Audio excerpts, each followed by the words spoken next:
Tem uma outra reportagem que chegou agora. São informações novas sobre aquele casal que morreu num acidente muito grave aqui em São Paulo. O motorista estava num carro de luxo, suspeita de que ele estava bêbado. Ele provoca essa batida e pouco tempo depois é flagrado reclamando dos prejuízos provocados no carro dele. Estava nem aí com o casal que ele tinha acabado de tirar a vida. O pior é que esse casal deixa um filho que tem uma idade adulta, mas uma mentalidade de criança e que sofre demais ainda hoje por conta da morte dos pais. Qual é a novidade nisso tudo? Você vai lembrar dessa história. Um cara que tem muita grana, muito dinheiro. Esse cara se apresentou à justiça e vai responder em liberdade. Veja bem, excesso de velocidade, dirige embriagado, faz do carro uma arma. Depois da morte, ele não presta socorro, ele reclama que o carro dele ficou destruído, não está nem aí com as vítimas. E depois ele se apresenta e responde em liberdade. A pergunta que fica, uma coisa dessa é justa? Nem aqui e nem em nenhum outro lugar do mundo. Põe no ar. Olha o carro lá, o jeito que ficou. 3 meses depois do acidente que tirou a vida do casal José Rubens Martinelli, de 60 anos, e Maria Aparecida de Oliveira Martinelli, de 54, a família continua vivendo o luto e a dor da perda. Tem dia que eu entro até em depressão. Sabe, eu começo a chorar, vejo os vídeos dela, porque os dois dançavam muito nas festas, sabe?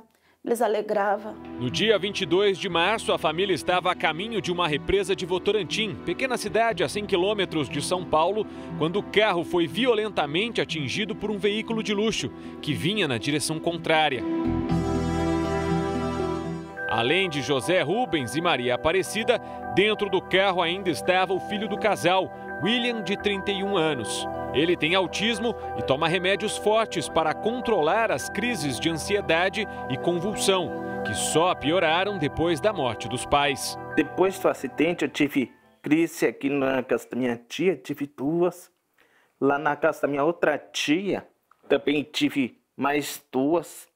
Cheguei aqui, tive 3, não deu mais de 20 dias. Depois que eles morreram, daí começou a vir, uma atrás da outra. O responsável por causar a batida foi o empresário Regis Hermínio Cândido, de 44 anos. Segundo testemunhas, no dia do acidente ele teria ficado mais preocupado com o próprio veículo do que com as 2 vidas que foram perdidas. Regis se recusou a fazer o teste do bafômetro e fugiu do hospital antes da polícia aparecer. Ele chegou a ter a prisão preventiva decretada, mas nunca foi localizado para ser preso. A Polícia Civil concluiu a investigação e indiciou Regis por homicídio doloso e por tentativa de homicídio contra o filho do casal. O caso agora será levado à júri popular.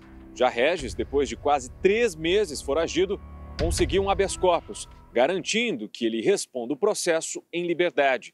Entre as justificativas, o juiz afirmou que o empresário é réu primário e possui residência fixa. De acordo com o despacho, Regis está proibido de frequentar bares, casas noturnas e estabelecimentos similares e deve obedecer o recolhimento domiciliar no período noturno, entre 8 da noite e 6 da manhã. A decisão deixou os familiares das vítimas indignados. Ele fez essa tragédia na nossa vida, acabou com a nossa vida. Nós ficamos sem chão, deixou o filho sem pai, sem mãe e vai responder em liberdade. É uma coisa que nós não se conforma com isso. Que país é esse? O cara foge e vai responder em liberdade e mata 2 pessoas. Tipo, são meus pais, gente, que eles mataram. Regis é dono de uma loja de veículos em Sorocaba, cidade vizinha a Votorantim.